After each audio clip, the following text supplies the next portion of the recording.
Amalan sunnah sebelum sesudah salat Id, makan sebelum salat, berangkat dan pulang lewat jalan beda. Inilah amalan sunnah sebelum dan sesudah sholat Idul Fitri, makan sebelum sholat hingga berangkat dan pulang lewat jalan berbeda. Pada Rabu, 10 April 2024, hari ini, umat Islam akan merayakan satu hari spesial yaitu Idul Fitri. Sholat Idul Fitri menjadi bagian yang tak terpisahkan dari perayaan Idul Fitri. Dosen ilmu tarbiyah Yayan Surakarta, Hasan Ubaidillah menerangkan, Idul Fitri merupakan peristiwa penting dan hari besar Islam yang penuh berkah dan kegembiraan. Oleh karena itu, pelaksanaan salat ini dihadiri oleh semua orang Muslim, baik tua, muda, dewasa, anak-anak, laki-laki, dan perempuan. Bahkan perempuan yang sedang haid juga diperintahkan oleh Nabi Shallallahu Alaihi Wasallam supaya hadir. Hanya saja mereka tidak ikut salat dan tidak masuk ke dalam syaf salat, tapi ikut mendengarkan pesan-pesan Idul Fitri yang disampaikan oleh khatib. Diriwayatkan dari Ummu Athiyah Al-Ansyariyah, ia berkata, Rasulullah Shallallahu Alaihi Wasallam memerintahkan kami untuk menyertakan gadis remaja, wanita yang sedang haid, dan wanita pingitan. Adapun wanita yang sedang haid supaya tidak memasuki lapangan tempat salat, tetapi menyaksikan kebaikan hari raya dan dakwah yang disampaikan khatib bersama kaum muslimin. Hr. Ahmad. Terdapat sejumlah amalan sunnah yang bisa dilakukan oleh kaum muslim yang berkaitan dengan pelaksanaan sholat Id. Syukron Maksum dalam bukunya, Panduan Lengkap Ibadah Muslimah menerangkan, ada beberapa sunnah saat melakukan sholat Id. Sunnah tersebut diantaranya yakni, mandi dan berpakaian yang terbaik, makan sebelum sholat, bertakbir dan melalui jalan yang berbeda ketika berangkat dan pulang. Berikut amalan sunnah saat sholat Idul Fitri. Mandi dan berhias memakai pakaian bagus.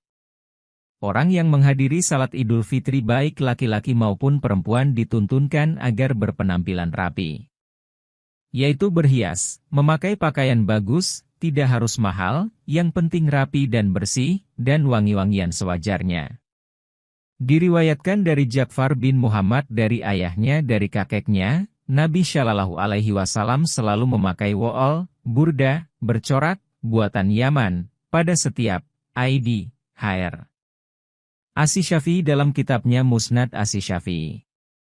Diriwayatkan dari Zaid bin Al-Hasan bin Ali dari ayahnya ia mengatakan, kami diperintahkan oleh Rasulullah Shallallahu Alaihi Wasallam pada 2 hari raya, Idul Fitri dan Idul Adha, untuk memakai pakaian kami terbaik yang ada, memakai wangi-wangian terbaik yang ada, dan menyembelih binatang kurban tergemuk yang ada, sapi untuk 7 orang dan unta untuk 10 orang, dan supaya kami menampakkan keagungan Allah, ketenangan dan kehikmatan. Hr. Al-Hakim dalam kitabnya Al-Mustadrak, 4.256.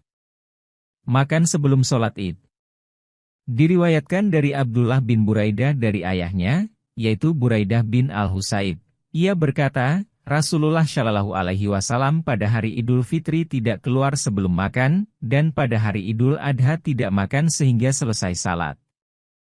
Hr. At-Tirmizi. Hasan Ubaidillah mengatakan, esensi dianjurkan makan sebelum berangkat salat Idul Fitri adalah agar tidak disangka hari tersebut masih hari berpuasa. Sementara untuk sholat Idul Adha dianjurkan untuk tidak makan terlebih dahulu adalah agar daging kurban bisa segera disembelih dan dinikmati setelah sholat Id. Berangkat dan pulang melewati jalan yang berbeda. Diriwayatkan dari Muhammad bin Ubaidillah bin Abi Rafi, dari ayahnya dari kakeknya, Nabi Shallallahu Alaihi Wasallam mendatangi sholat Id berjalan kaki dan beliau pulang melalui jalan lain dari yang dilaluinya ketika pergi. Hr. Ibnu Majah. Di antara hikmah kenapa Nabi Shallallahu Alaihi Wasallam membedakan antara jalan pergi dan pulang adalah agar banyak bagian bumi yang menjadi saksi bagi kita ketika beramal. Jalan yang kita tempuh berbeda, sehingga bekas yang timbul dari perjalanan kita tidak terekam di satu titik tapi terekam juga di tempat yang berbeda, kata Hasan. Mengumandangkan bertakbir.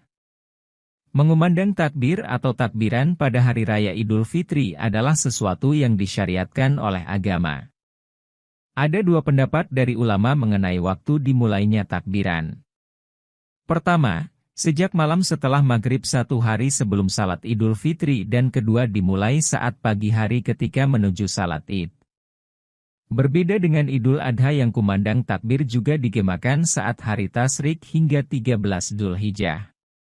Pada Idul Fitri, setelah salat Id selesai, maka setelah itu tidak ada lagi takbir.